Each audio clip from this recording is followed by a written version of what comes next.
नमस्कार दोस्तों, आप देख रहे हैं लवासना तक यूट्यूब चैनल। इस समय यूपीएससी 2023 का इंटरव्यू चल रहा है। एक सर हैं जो यूपीएससी का इंटरव्यू देके आए हैं, जानते हैं सर के बारे में। सर कैसा रहा इंटरव्यू? डिसेंट रहा है यार। अभी तो जैसे अनप्रेडिक्टेबल लोग कहते हैं, यूपीएससी अनप्रेडिक्टेबल है ही, तो कुछ कह नहीं सकते, पर मुझे मेरा एक्सपीरियंस अच्छा रहा है। सर आपका शुभ नाम और आपका अटेम्प्ट जानना चाहिए। शुभ नाम और अटेम्प्ट प्रयास। नाम आकाश है मेरा, और ये चौथा अटेम्प्ट है मेरा। सर आपका मीडियम कैसा? इंग्लिश। सर आपका ओवरऑल इंटरव्यू कैसा रहा? ऊपर वाला ओवरऑल इंटरव्यू कैसा रहा? ओवरऑल अच्छा। ओवरऑल इंटरव्यू मुझे लगता है डिसेंट रहा है। मतलब क्वेश्चन मेरे डेफ के अराउंड ही थे और कन्वर्सेशन ही बना है। इनिशियली मैं थोड़ा सा स्ट्रेस था, पर एंड में निकलते निकलते चेयरमैन ने भी मुझे बोला कि आप अब निकलते निकलते बहुत ज़्यादा रिलैक्स लग रहे हो। जब आए थे तो टेंस लग रहे थे आप। सर अगर आप शेयर करना चाहें, सबसे पहले क्या रिएक्शन था वहाँ का इंटरव्यू जो आपका क्वेश्चन हुआ था? मेरा रिएक्शन यार, इनिशियली एंटर करते हो ना तो वो सांस लंबे लंबे लेने पड़ते हैं, तो वो थोड़ी परेशानी जैसी तो लगती है।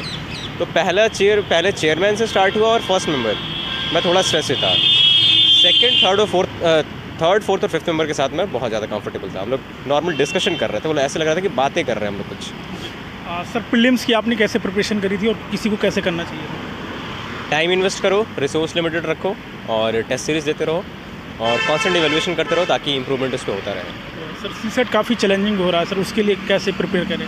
यार वो तो मेरा भी ऐसे ही निकला था मतलब इंग्लिश की वजह से निकला था मेरा। तो क्वेश्चन रीजनिंग और उसके पॉइंट के जो है, मुझे लगता है उस पर स्पेसिफिक टाइम देने की बहुत ज़्यादा ज़रूरत है।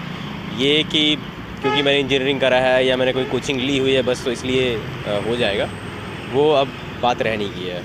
मेंस के लिए क्या अप्रोच थी सर? टेस्ट लिखना है, जितने सारे लिख सको, और हमेशा इम्प्रूवमेंट करते रहना है। एक कोशिश रखनी है बॉडी इंट्रो कंक्लूजन, ये हमेशा होना चाहिए। अब उसके बाद उसको हमेशा एम्बलिश करते रहो, फैक्ट, डेटा, डायग्राम जो भी आपके पास आ रहे हैं।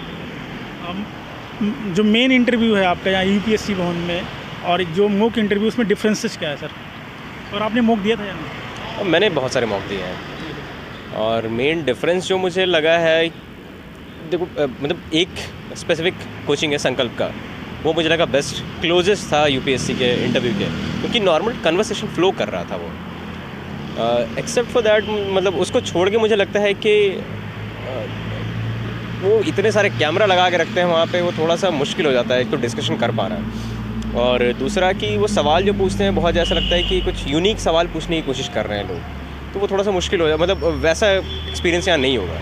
वो लोग भी ऐसा लगता है खुद को भी रिसर्च कर रहे हैं, खुद रिसर्च कर रहे हैं, खुद को भी रिसर्च कर रहे हैं कि कैसा यूपीएससी जा रहा है, जो मॉक इंटरव्यू करा रहे हैं। कुछ कॉन्टेक्स्ट में देखो, ये मैं मतलब होलिस्टिकली नहीं बोल सकता, क्योंकि कई सारे मेंबर्स वहाँ जो बैठते हैं वो बोर्ड में यहाँ पे यूपीएससी के बैठ चुके हैं।